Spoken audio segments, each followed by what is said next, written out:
በ10 ሀገራት ውስጥ ሁለቴ ወይ ሶስቴ ጭምር መፈንቅለ መንግስት የተደረገባቸው አካባቢዎች አሉ። በአብዛኛው የወጣቶች ንቅናቄ እየተመራ ያለው በማህበራዊ መገናኛ ወይም በኢንተርኔት በታገዘ ግንኙነት በፈረንሳይ የቀኝ ግዛት የተያዙ ሀገራት ተደጋጋሚ የሆነ መፈንቅለ መንግስቶች አሁን ፈረንሳይ አሁን እየተጠላች ነው እዛ አካባቢ ላይ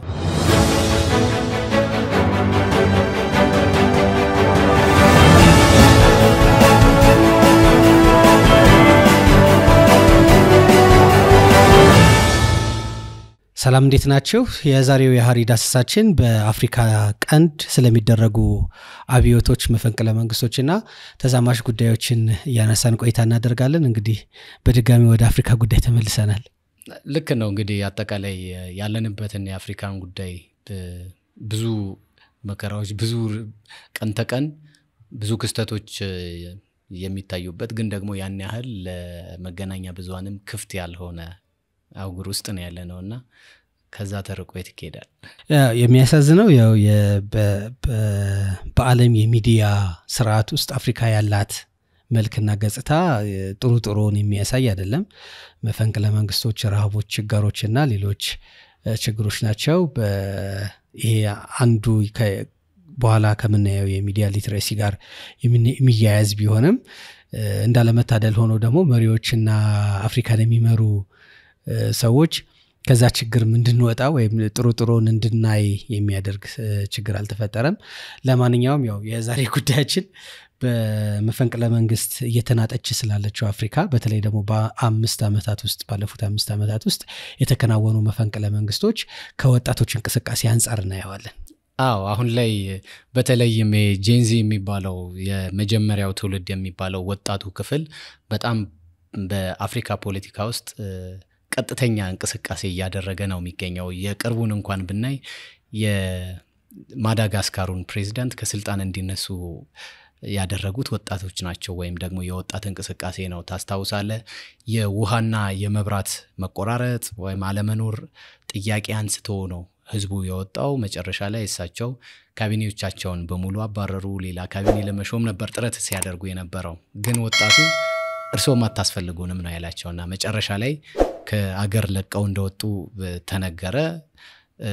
አጠቃላይ ወጣቱ ሲያደርግ የነበረው ምንድነው? ያው በርግጥ ያኔ ኢሚዲየት ኮዝ የምትለው አይደለ ቀጥተኛ ምክንያቶቹ ውሃና መብራት ይሆኑ እንጂ አጠቃላይ ከስራ እድል ፈጠራ ጋር ከኢኮኖሚ ተጠቃሚነት አንፃር እንደዚሁም ከፖለቲካ ተሳትፎ አንፃር ነው የሚነሱት። እንደምታየው አፍሪካ አብዛኛው የሰው ኃይሏ ወጣት ነው። እንደውም ወደፊት እኮ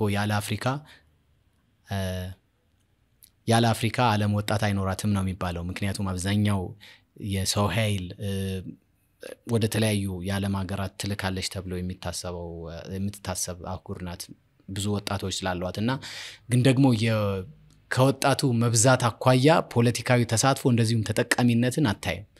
በአብዛኛው እኮ የአፍሪካ ፖለቲካ የሽማግሌዎች ፖለቲካ ነው። ምንም እስከ 92 ዓመትም ሆኗቸው ሰሞኑን የካሜሩኑ ፕሬዝዳንት ለ8ኛ ጊዜ ተወዳድረዋልና 100 ሊደፍኑ ነው የሚቃረቡት። ፈጣሪ እድሜ ጨምሮ ካኖራቸውና ይስጣኛ ምን አገባልና አጠቃላይ እንደዚህ አፍሪካ ውስጥ ስልጣን የሙጥኝ የሚሉበት ቦታ ስለሆነ ወጣቱ በጣም ይሄንን በመቃወም እንቅስቃሴውን እያበረታ ነው ያለው አሁን ላይ። የቁጥራዊ መረጃዎችን የሚያሳዩት እንደዛ ነው። እኛ በ5 ዓመት በሚለው ገደብ ነው እንጂ 2 ዓመት ብንጨምር 7 ዓመት ብናረጋው ኢትዮጵያ ውስጥ የተደረገው እንቅስቃሴ የወጣቶች እንቅስቃሴ ነው ስርዓትን የቀየረው። 2010 የነበረውን አብዮት እንኳን ባንለው የሽግግር ሂደትም የወጣቶች እንቅስቃሴ እንደሆነ ከዚሁ ከሀገራችን አብነት መውሰድ እንችላለን። ከ2020 እስከ 2024 በፈረንጆቹ የቀን አቆጣጠር የጊዜ ቀመር እስከ 25 ድረስ በነበረው 15 ያክል መፈንቅለ መንግስቶች በአፍሪካ ውስጥ እንደተካሄዱ ይነገራል። ከዚህ ውስጥ 10ዎቹ በጣም የተሳኩ ናቸው ወይንም ስርዓትን ገርሰዋል ተብሎ ይታመናል። ያው መሳካት የሚለው ከምን አንፃር ከመገርሰስ አንፃር ነው ተሳካ የምንለው። ከዚህ ውስጥ 5ቱ ያልተሳኩ ወይንም ደግሞ ሙከራ የተደረገበት አካል መልሶ ስልጣኑን ለመቆጣጠር ሞክሯል። ለምሳሌ በስምንት ጠቅሳቸው ማሊ፣ በነሐሴ 2020 ነበር መፈንቅለ መንግስት የተደረገው። በኋላ እናነሳዋለን። 2 ጊዜ ነው የተደረገው። መፈንቅለ መንግስት ተደረገ። መፈንቅለ መንግስት ባደረገው አካል ላይ መልሶ መፈንቅለ መንግስት ተደረገ። ጊኒ፣ ሱዳን በ2021 ነበር ተመሳሳይ ጊዜ መፈንቅለ መንግስት የተደረገው። ቡርኪና ፋሶ ጥር 2022 ነበር የተደረገው። ይሄም በድጋሚ መስከረም 2022 በጣም በጥቂት ጊዜያቶች ልዩነት ተቀራራቢ በ6 ወር ውስጥ አካባቢ ምን ያህል ተመጋጋቢ አንዱ አካባቢ ያለው እንቅስቃሴ ሌላውን ምን ያህል እንደሚያነሳሳም የምታይበት ነው። ትንሽ መለስ ብንል የቱኒዚያው በተለይ ከዛ በኋላ የአረብ ሀገራትን ያዳረሰው የአንድ ወጣት ራሱን ማቃጠል ተከትሎ ነው እንደዚህ ያዳረሰውና ተመጋጋቢ ናቸው። የሆነ ቦታ የሚደረጉ የመፈንቅለ መንግስቶች ወይም አብዮቶች ተመጋጋቢነት ባህር ያላቸው። ኒጀር እንዲሁ 2023 ላይ የተደረገ ነው። ጋቦን፣ ቻድ እንዲሁ የተደረጉ ጦርነቶች ናቸው። የቻድ ፕሬዝዳንት ኢድሪስ ዴባ የሚባሉ ሰውዬ በጦር ሜዳ ከሞቱ በኋላ የተደረገ መፈንቅለ መንግስት የተወሰነ የደም አፋሳሽና አስቸጋሪ ባህሪያቶች ነበሩት። ያልተሳኩ የምንላቸው ያው ኒጀር ማርች 21 የተደረገው አንዱ ነው። ጊኒ እንዲሁ ፌብሩዋሪ 2022፣ ሴራሊዮን ህዳር ጊኒ እንዲሁ ያልተሳካ አንዱ ችግር ነው። ሴራሊዮንም እነዚህ የሚጠቀሱ ናቸው ባልተሳኩ የመፈንቅለ መንግስት ሙከራዎች። ስለዚህ በ5 ዓመት ውስጥ በጠቅላላው 15 መፈንቅለ መንግስቶች በላይ ሙከራ ተደርጓል ማለት ነው። ስለዚህ እንዳነሳው ነው እዚህ ውስጥ የወጣቱ ሚና ምን ነበረ ነው እና ከቅርብ ጊዜ ወዲህ እንዳነሳ ነው ቅድም የማዳጋስካሩ አለ በ2025 የቅርብ ጊዜ ከሳምንታት በፊት የተካሄደው አይደለ? ከዛ በኋላ ምን ሆነ ነው ሀገራቱ የት ደረሱ የተባለው ለውጥ ፍለጋ ተሳካይ ቅድም መሳካት ከምን አንፃር ያልኩ ለዚህ ነው። የማዳጋስካሩን ካየን ወጣቶች ፕሬዝዳንቱ እንዲነሱ አደረጉ። ግን ደግሞ ስልጣን የያዘው ማን ነው? ወታደራዊ ክንፉ ነው። ይሄ በአብዛኛው ጊዜ የወጣቶች እንቅስቃሴ በተደራጀ መልኩ እንደው ፖለቲካዊ ስርዓት ለውጥ ቢመጣ እንኳን ያንን ፖለቲካዊ ስርዓት ተሸክሞ ሊሄድ የሚችል የሲቪል ፖለቲካ አደረጃጀት አይኖራቸውም። ወደ ኢትዮጵያም እንኳን መለስ ብንል 1960ዎቹ ተመሳሳይ ነው አይደለ? የወጣቱ የዘመኑ ወጣት የአጼው ስርዓት መገርሰስ አለበት፣ መሬት ላራሹ የተለያዩ ጥያቄዎች ተነስተዋል።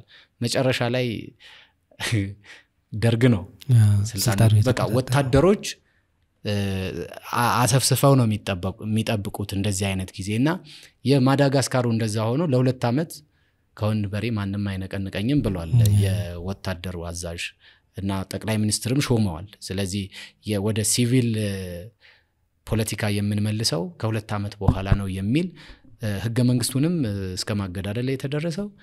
አጠቃላይ እንደነዚህ አይነት ንቅናቄዎች እንቅስቃሴዎች የተባለውን ለውጥ ሲያመጡ አታይም አፍሪካ። ምናልባት እኔ ከዚህ አኳያ የተሳካ ልለው የምችለው የኬንያው ነው። ባለፈው አመት የፋይናንሻል ቢል ይሉት የነበረው ይሄ IMF ወይም ደግሞ የዓለም ገንዘብ ድርጅት በሰጣው ምክረ ሐሳብ መሰረት የአገሪቱን ገቢ ከማሳደግ አንፃር አጠቃላይ ከግብር ስርዓት ጋር በተያያዘ ህግ ለማውጣት እንቅስቃሴ በሚደረግበት ሰዓት ያኔ ኬንያውያን ለተቃውሞ አደባባይ ወጥተዋል። ብዙ ሰው ያው የሞቱ አሉ፣ በጊዜው ንብረት ወድሟል። መጨረሻ ላይ ግን ፕሬዝዳንቱ ያንን ህግ አላጸድቅም ብለዋል። ምክንያቱም ህዝቡ ተቃውሟል። ፓርላማው አጽድቆት ነበር፣ አሳልፎት ነበር፣ እሳቸው አልፈርምም ብለዋል ከተቃውሞ የተነሳና የተሳካምለው ደሞ ግን እኮ የሚያሳዝነው መጀመሪያ ላይ ያ ሁላ እልቂት ሳይኖር ሰው ለሚያነሳው ጥያቄ ተገቢ የሆነ መልስ ቢሰጥ ብዙ ነገር ብዙ ሀብት ታተርፋለ ለሀገር እንደ መንግስትም እንደ ህዝብም። ግን ደግሞ እንዳለመታደል ሆኖ እንደ አፍሪካ ይሄ በጠረጴዛ ዙሪያ ውይይት ብዙም የተለመደ አይደለምና ብዙ ጥፋት ካስተናገድን በኋላ ነው ወደ ቀልባችን የምንመለሰው። የአብዮቶች እንዴት ይመራሉ ማን ይመራቸዋል ከዛ ውጤቱ ማን ያገኘዋል ዓለም ላይ በጣም አሳዛኝ ታሪኮች ናቸው ያሉት ቅድም እንዳልከው የወታደራዊ ስርዓቶች ስልጣኑን ይቆጣጠራሉ ወታደራዊ ስርዓት በባህሪው ሀገርን ይጠላል ወይ ሌላ ነገር ማለት ሳይሆን በባህሪው ለሲቪል የሆነ አመራር ወይም ህዝባዊ መንግስትን ለመምራት የሚያስችል የስልጣና የእውቀት አቅም አይኖረውም ስለሚባል ወይ ፖለቲካ አያቅም ማለት አይደለም ስለሚባልም ሳይሆን አይኖረውም ምክንያቱም እሱ ወታደራዊ ስርዓት ነው ድንበርን ማስከበር ነው ፖለቲካን አያቁም ማለት ሳይሆን ፖለቲካን ለማስተዳደር የሚያስችል የዝግጁነትና የእውቀትም ዝግጁነት አይኖርም ከሚል ሐሳብ ነውና አብዛኞቹ አሁን ወጣቶች የሚያነሷቸው ጥያቄ የፍትህ የዲሞክራሲ የተጠቃሚነት ጥያቄዎች ናቸው ይሄንን ከመመለስ ይልቅ ወደ ማፈን ይሸጋገራሉ ያ ደግሞ የወጣቶችን ጥያቄ በብዙ ሲያጨናግፍ ይታያል ሌላው ደግሞ የሚያሳዝነው ወጣቶቹ ራሱ ምን አሉ ብለህ ብትጠይቅ ወይ እንደዚህ አብዮቶችን የመሩ ወጣቶች በአክቲቪዝም በተለያየ መንገድ የመሩ ወጣቶችንም ፍጻሜያቸው ስታይ በጣም አሳዛኝ ነው በግብጽ ያልሲሲን ስርዓት እንዲመጣ ያዋለደው ሰውዬ በስደት ነው አሁን የሚገኘው መጨረሻው እንደዚያ ነው የሚሆነው ኑቢያዊቷ ንግስት ተብላ የምትጠራው የሱዳን መሪ ነበረች አላላ ሳላህ የምትባል እሷ ላይ የተሰሩ ዶክመንተሪዎችን አብዮትን የመራችበት መንገድ ወይ ደግሞ ወታደራዊ መንግስትንም ማግዛ ሊሆን ይችላል ብቻ ወጣቶችን ያነሱትን ጥያቄ ወደፊት ይዛ ከመጣች በኋላ የተገኘው ውጤት አንድን ስርዓት ከተገረሰሰ በኋላ የመጣው በሱዳን ውስጥ የታየውን ሁኔታ ስታይ እጅግ ተስፋ መቁረጥ ውስጥ እንዳለች የሚያሳዩ ብዙ ዶክመንተሪዎች አሉ ራሷም ታሳያለች እንደዚህ አይነት ታሪኮች ስለዚህ ዲሞክራሲ በመፈንቅለ መንግስት አይዋለድም በተቻለ መጠን ማድረግ የሚቻለው ስርዓቶች እንዲቀየሩ የምናደርግበት መንገድ ከወታደራዊ ሽግግር በነጻ መንገድ ማድረጉ የተሻለ ይሆናል ከዛ ባሻገር ደግሞ ወጣቶችም የተደራጀ እንቅስቃሴና በስሜትና ሀገርን በሚያፈርስ ሁኔታ ከመመራት ይልቅ ሀገራቸውን በኃላፊነት ስሜት የሚመሩበትን ሁኔታ ማምጣት እንዳለባቸው ብዙ አብነቶች በአለም ላይ ማሳየት ይቻላል አሁን እኮ አብይ እንዳነሳው ነው ይሄ አፍሪካ ውስጥ የሲቪል ፖለቲካ ምህዳሩ በጣም የጠበበ ነው ለዛም ነው አገራት ከጦርነት ወደ ጦርነት ከግጭት ወደ ግጭት ራሳቸውን የሚያሸጋግሩትና ይሄ የተረጋጋ ፖለቲካም ሆነ የተረጋጋ ምጣኔ ሀብት እንዳይኖራቸው እንዳያድጉ እያደረገ ያለውና ለእነዚህ ወጣቶች እኮ የሲቪል ፖለቲካ ምህዳሩ የሰፋ ቢሆን እነዚህ ወጣቶች ጥያቄ ይኖራቸዋል ያንን ጥያቄ ያነሳሉ መንግስታት ቢገረሰሱ እንኳን ያንን ተሸክሞ መሄድ የሚያስችል የሰው ኃይል ወይም አቅም አለ ማለት ነው ግን እንደ አፍሪካ አንድ ሀገር ውስጥ አንድ ራሱን የበላይ ያደረገ የአገዛዝ ስርዓት ወይም ደግሞ ፓርቲ እንዲኖር ነው ብዙ ሀገራት ላይ የሚፈልገውና ያ እነዚህ ምንድነው የሲቪል ፖለቲካ ምህዳሩ እንዲሰፋ አለማድረጋቸው መንግስታት አገር በማፍረስ ሂደት ድርሻቸው ከፍተኛ ነው የሚሆነው ምክንያቱም እኔ ብቻ ነኝ የማቀልህ አይነት አስተሳሰብ ወይ ማመለካከት ነው ያላቸው ከኔ ውጪ ወደ ውጪ የሚል ዘፈን አለ አይደለ በቃ እኔ ካልሆንኩኝ እዚህ ሀገር ወይም ደግሞ ይሄን ህዝብ የሚመራ የለም አይነት አስተሳሰብና ወጣቶች ለውጥ ፈላጊዎች ናቸው ወጣቶችን እየገራ መስመር የሚያስይዝ ኃይል ሊኖር ይገባል ጥያቄዎቹ በጣም ተገቢ ናቸው በኢኮኖሚ ተጠቃሚ አይደለንም በፖለቲካው ተሳታፊ አይደለንም አገር እንደዚህ አይነት ጉዳት ይደርስባታል ወጣቶች ባይኖሩ ያንን ሊጠይቅ የሚችል ኃይል የለም ማለት ነው ግን ያንን መስመር አስይዞ ሊመራ የሚችል የተደራጀ የበሰለ ወቀት ያለው የፖለቲካ ስርዓት መገንባት መቻል አለበት ያንን ደግሞ ልትገነባ የምትችለው የፖለቲካ ምህዳርህን ስታሰፋ ነው ይሄ ሜዳው ለኔ ብቻ ነው ብለ ስታፈነው አይደለም በአብዛኛው የአፍሪካ ሀገራት ደግሞ የምታየው ያ ነው ጥያቄዎች ሲጠየቁ ተቃዋሚ ነህ አይደል የሚባለው ተገቢ የሆነ ጥያቄ ጠይቀ እንዴ እኔ እየራበኝ እርቦኛልና ምግብ አቅርብልኝ ብለው መንግስትን እንዴት ነው ተቃውሞ ሊሆን የሚችለው? በፖለቲካ ስርዓት ሆኜ በቃ የፖለቲካ ስርዓቱ እኔን ካልጠቀመ ተጠቃሚ ስላልሆንኩ የሚጠቅመኝን ስርዓት ዘርጋ ብዬ ስጠይቅ እንዴት ተቃዋሚ ልባል እችላለሁ? ያንን አድምጦ መፍትሄ መፈለግ የሚያስችል ዝግጁነት የላቸውም በአብዛኛው መንግስታት። ያው የአፍሪካ መሪዎች አንተ እንዳልከው ይሄንን የታደሉ አይደሉም። ስላልታደሉ ነው መፈንቅለ መንግስት በተደጋጋሚ የሚከሰተው። ቅድም እንዳልኩ ነው በ10 ሀገራት ውስጥ 2 ወይ 3 ጭምር መፈንቅለ መንግስት የተደረገባቸው አካባቢዎች አሉ። ይሄ የሚያሳይህ የፍትህ፣ የነጻነት፣ የእኩልነት፣ የኢኮኖሚ ተጠቃሚነት ምናምን ችግሮች ስላሉ ነው። ይሄ ጥያቄ ሀገር ያፈርሳል ነው። አሁን ዲሞክራሲ ለማዋለድ ብለህ የምታደርገው እንቅስቃሴ ዲሞክራሲ የማይጨበጥ ሐሳብ ይሆንና ወይ ዲሞክራሲ የሚባለውን ነገር ያጠፋውና እሱ ብቻ አይደለም ይሄ ቅንጦት የሆነውን ጥያቄ ቀርቶ ሀገር የምትባለውን ህልውናዋ እንድትናድ ያደርጋል። በሱዳን ያየነው ይሄ ነው። በሌሎችም ሀገራቶች ያየነው ይሄ ነው። ወጣቶች አፍሪካ ወጣቶች የሚያደርጓቸው እንቅስቃሴዎች በተቻለ መጠን ወደ ሰላማዊ የሆኑ የመብት እንቅስቃሴዎችና ሰላማዊ ትግሎች ማዘንበል የተሻለ ሀገራቸውን ጥያቄያቸው ብቻ አይደለም ጥያቄ ብቻ ሳይሆን ህልውናን የሀገርን ህልውና ከመፈራረስ የሚታደግ ጥያቄ እንደሆነ አሁን የሚወጡ ጥናቶችና ምክረ ሐሳቦች ያሳያሉ።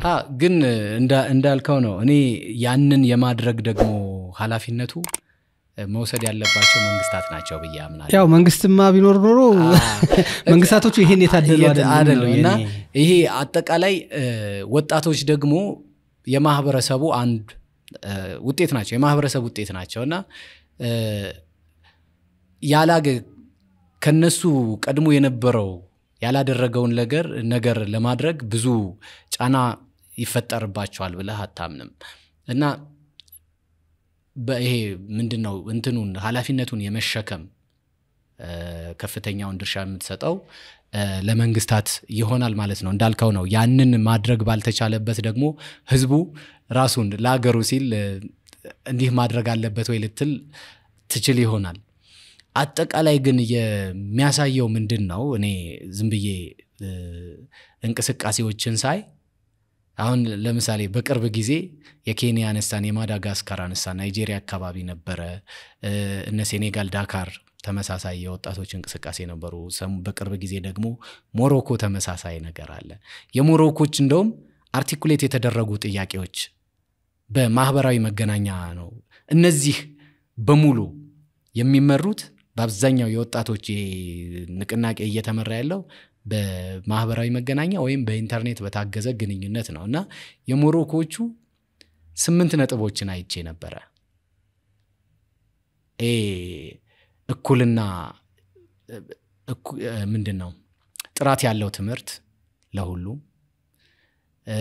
የሸቀጣ ሸቀጥ ዋጋ እንዲቀንስና መንግስት ድጎማ እንዲያደርግ፣ የትራንስፖርት ዋጋ፣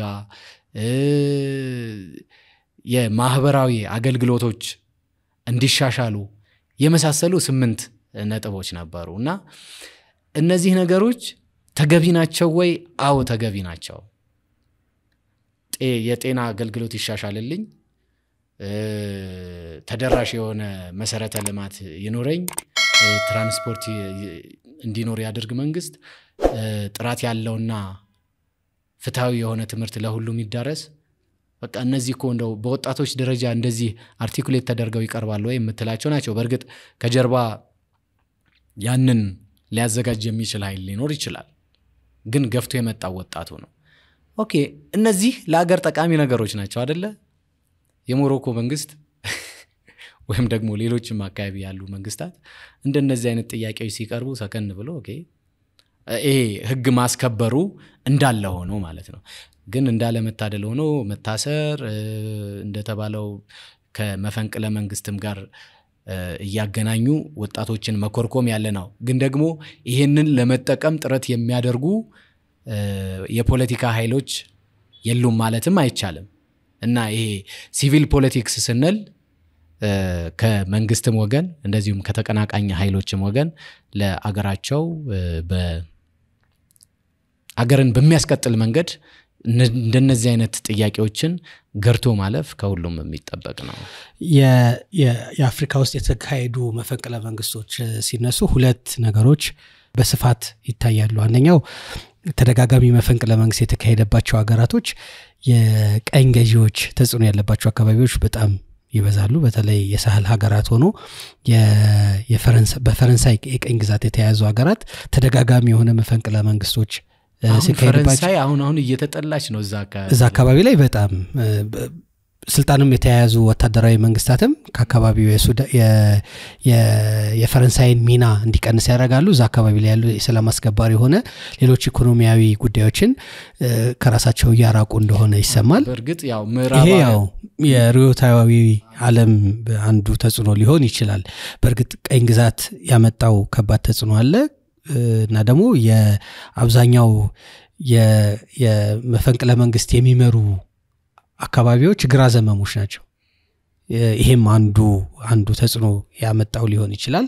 ይሄ በልዩነት ሊጠቀስ ይችላል። ከዲሞክራሲ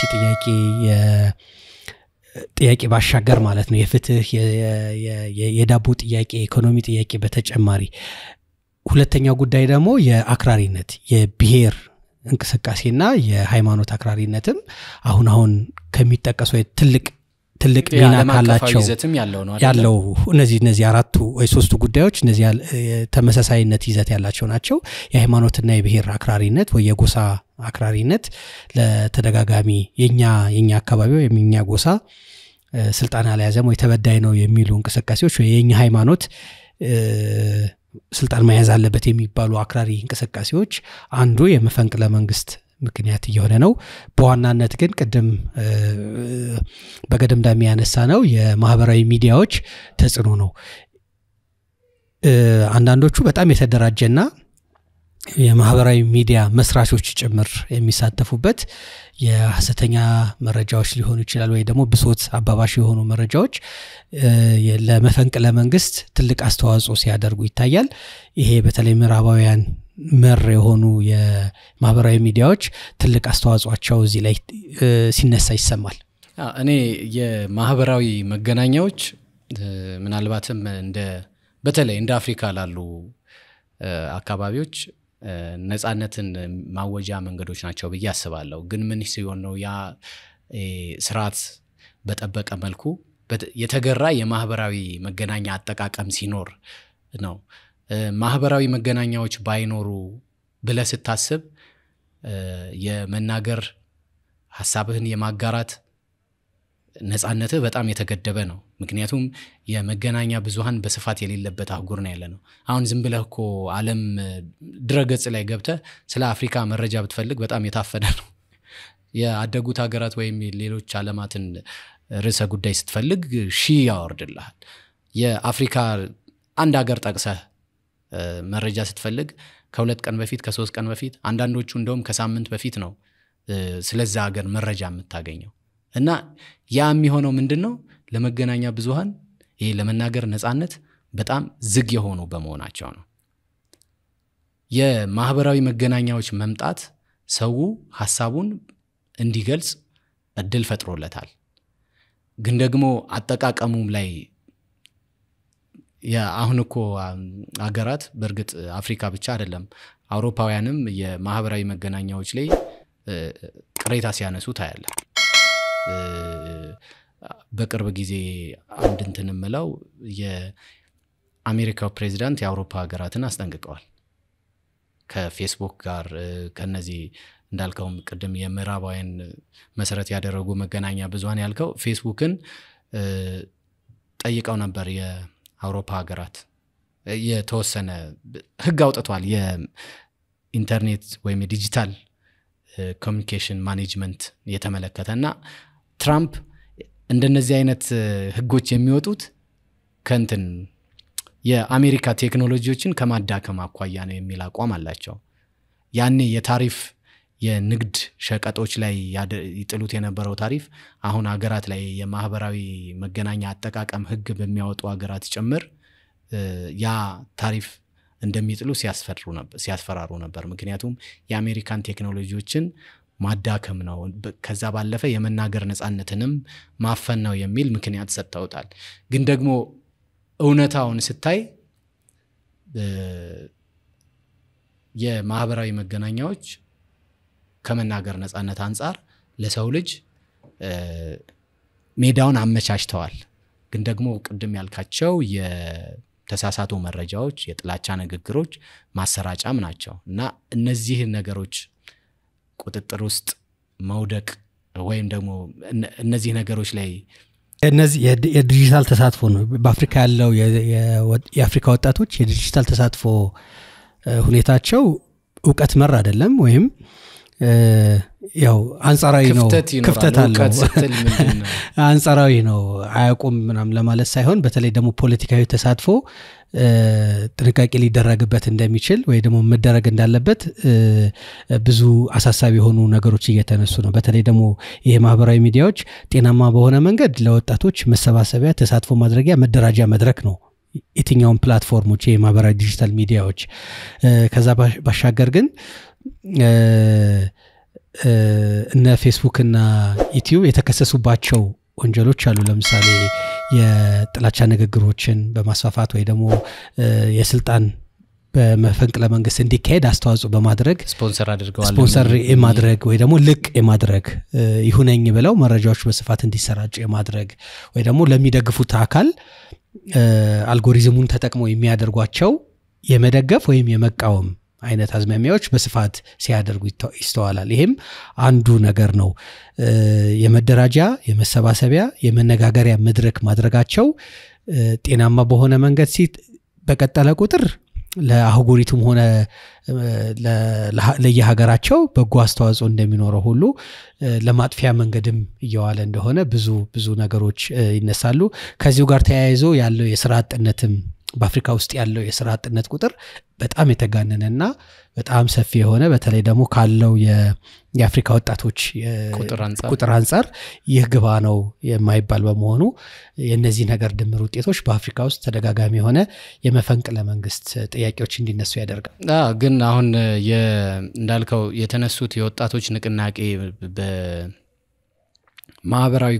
በማህበራዊ መገናኛዎች እንዲመራ እድል ማግኘቱ ለኔ ማለት ብዙ ሰው እንደዚህ አይነት የፖለቲካ ስፔስ ወይም የፖለቲካ መድረክ መፍጠራቸው የማህበራዊ መገናኛዎች በጣም የሚደገፍ የሚበረታታ ነው ማህበራዊ መገናኛዎች ባይኖሩ እነዚህ የወጣቶች ጥያቄዎች አድማጭ አይኖራቸውም እኛ ራሳችን የት አካባቢ ምን ተካሄደ ምን አይነት ጥያቄ ተነሳ የሚለውም ልናገኝ አንችልም አይደለ ኢንተርኔት በመኖሩ ነው ወይም ይሄ ዲጂታል ቴክኖሎጂው በመስፋፋቱ ነውና አጠቃላይ አሁን ወዴት እየሄደ ነው ዓለማችን በዲጂታል ቴክኖሎጂ ወደምትመራበት ደረጃ ላይ እየደረስን ነው በቃ የመንግስት በፊት ጫካ እየገባህ ነበር መንግስትን ለመፈንቀል ወይም ደግሞ ለመጣል ነፍጥ አንስተህ ጫካ ትገባ ነበር አሁን ዲጂታል ስፔሱ ላይ ተሰባሰባለህ ያገረህ ጉዳይ ወይም ደግሞ የጋራ የሚያደርጉን ጉዳዮች ፍሬም ታደርጋለህ ታቀርባለህ ማለት ነው ስለዚህ ወጣቶች ደግሞ ይሄን ዲጂታል ስፔስ በመጠቀም ከመንግስታት ተሽሏል ከአፍሪካ መንግስታት ተሽሏል ይሻላል ምክንያቱም የነቃ ቀን ተቀን እዛ ላይ ነው ኢንጌጅ የሚያደርጉት ስለዚህ አሁን ምን ማድረግ ጀመሩ መሰለ አክቹአሊ ጀመሩ ሳይሆን የቀጠሉበት ነው ኔትወርክን ያቋርጣሉ ኢንተርኔት ያቋርጣሉ እንደዚህ አይነት አሁን ለምሳሌ ሰሞኑ ታንዛኒያ የተደረገው እንደዛ ነው ኢንተርኔት ማቋረጥ ግን ይሄ ነገሮች ተብላልተው ምን ካለቁ በኋላ ነውና ወጣቱ ቴክኖሎጂን የመጠቀም አቅሙ በጣም እየጨመረ ነው ያለው አሁን ስለዚህ የሚጠይቃቸው ነገሮች ፍሬም አድርጎ እንደ ድሮ የሆነ አዳራሽ ውስጥ ተሰብስበህ ምናምን የምታወራበት ጊዜ አይደለም እና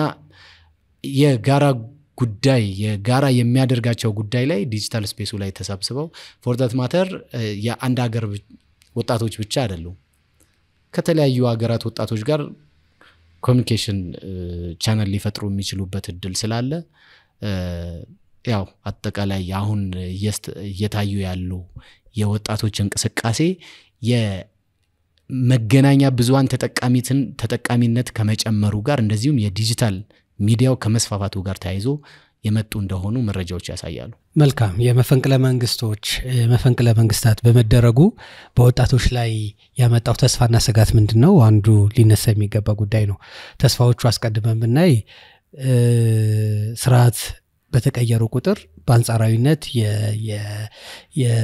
የመናገር የመጻፍ ነጻነቶች፣ የሰብአዊ መብት መከበሮች፣ የኢኮኖሚ ተጠቃሚነት በተወሰነ ደረጃ መምጣት የጫጉላው ሰሞን ነው አስነሳ የሚሆነው ደህንነት መረጋገጥ፣ የፍትህና የነጻነት መስፋፋት እነዚህ ነገሮች የሚታዩ ናቸው። የአስተዳደራዊ ለውጥ ተከትሎ የሚመጡ መልካም ተስፋዎችን ደስታዎች ናቸው። እነዚህ ነገሮች ውስንነቶቹ ምንድናቸው ነው? በተለይ ደግሞ የኢኮኖሚ ለውጥ ውስን ስኬቶች ናቸው። መፈንቅለ መንግስት በተደረገባቸው አካባቢዎች ላይ የመጡት በጣም ውስን ውጤቶች ተመዝግበዋል።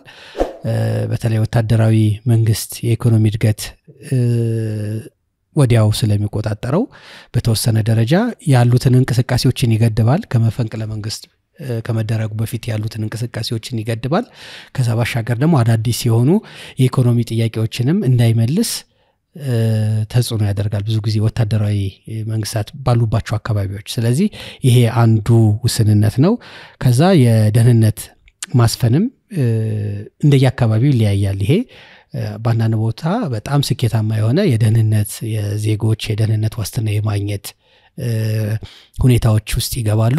በሌላ ወገን ደግሞ ባንጃዎች የሚፈጠሩ ነውጦችም የሀገራቱ የሰላም ማጣት የደህንነት ማጣት እንደ አንዱ ነገር ሊሆን ይችላል። ሌላኛው ወደ ሲቪክ አስተዳደር ወይ ወደ ሲቪል አስተዳደር መመለስ ሁኔታ ይሄ እጅግ በጣም ውስብስብ ብዙ መፈንቅለ መንግስት የተደረገባቸው አካባቢዎች ያልተሳካ እንቅስቃሴ ነው።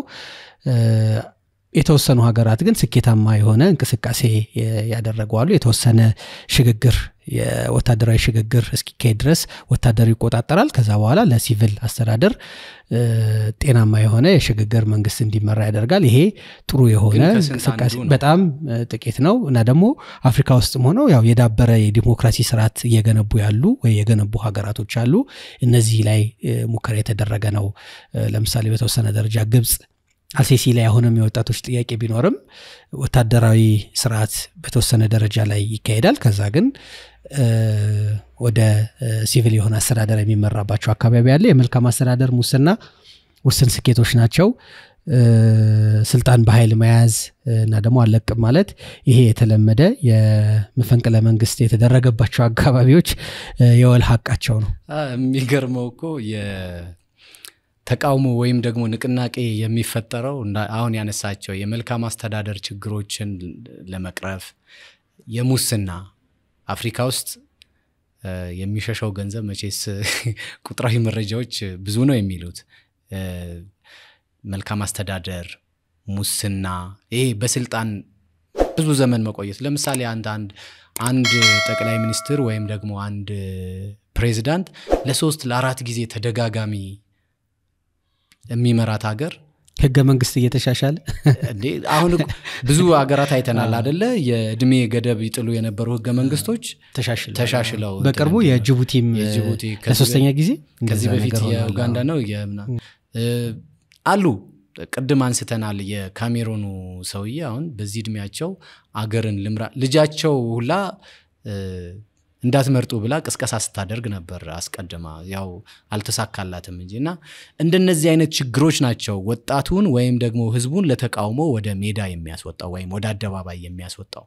ግን ደግሞ ምን ታያለ በተመሳሳይ ያኔ ወደ ስልጣን የመጣ ወይም አንዳንዴ እኮ እንደውም ይሄ ፕሬዝዳንቶቹ ወይ መንግስታቱ አልወርድም ሳይሉ አይደለም ህዝቡ አንዱን ለመፈንቀል ሌላውን እያጨበጨበ ነው አይደል የሚሾመው። ከዛ በኋላ በዛው በሾመው አካል ተመሳሳይ በደል ሲደርስበት ታያለ። ይሄ እንዳልከው የአፍሪካ ሀገራት መገለጫ ነው። ያሙም ደግሞ ለረጅም ዓመታት እዚህ ጋር ብዙ አፍሪካ ሀገራት ተመሳሳይነት ያለው ነው። ለውጥ ፍለጋ ሌላውን ይሾማሉ ግን በተመሳሳይ መልኩ ያኔ የጠሉት በደል ለረጅም ዓመታት ሲፈራረቅባቸው ታያለህና ይሰውረን ነው የሚባለው። በአጠቃላይ በአፍሪካ ያለው የወጣቶች እንቅስቃሴ በተለይ ደግሞ ከመፈንቅለ መንግስት ጋር ስናያይዘው የመፈንቅለ መንግስት እንቅስቃሴ የወጣቶች የለውጥ ፍላጎት አንዱ ማሳያ ነው። ይህንን የለውጥ ፍላጎትን ተከትሎ መንግስታት በተቻለ መጠን የወጣቶችን ያጭር ጊዜ ጥያቄ መመለስ በዘለቄታዊነትና መሰረታዊ የሆኑ ጥያቄዎቻቸውን ደግሞ የመመለስ ፍላጎትን ማሳየት ከቻሉ አንድም ለራሳቸው ሁለትም ለሀገራቸው በትልቁ ደግሞ የአፍሪካን ምስል ባሉባልታ ወይም ባልተገባ መንገድ የማንሳትንም ሂደት የመቀየር ሂደቶች ሊኖሩ ስለሚችሉ ለአፍሪካ መሪዎች ያው ልቦና እንዲሰጥ ለወጣቶችንም ስክነት እንዲያድል የዛሬው መልእክታችን ነው።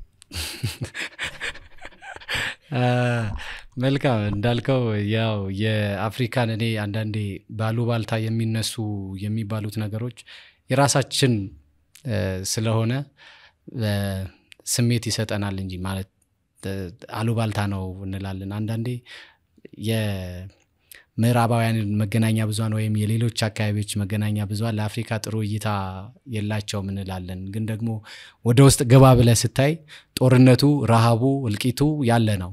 አጋነውት ሊሆን ይችላል ምናልባት የምዕራባውያን ወይም ደግሞ እነዚህ ትችት የምናቀርባቸው መንግስታት የራሳቸው ሚና ይኖራቸው ይሆናል ያ አፍሪካ እንደዛ እንድትሆን ማለት ነው እንጂ አንዳንዴ እኛ በክፉ እንነሳለን እንላለን። ግን ይሄ ያው ሌላ አጀንዳ ነው። በርግጥ እንደዛ እንድንሆንም ስለፈረዱብን ሊሆን ይችላል። ሌሎች እንድትጎረጉራቸው ነገሮች ሊኖሩ ይችላሉ። ግን ውስጡ ስንገባ ተመሳሳይ ነገር ነው የሚኖረው።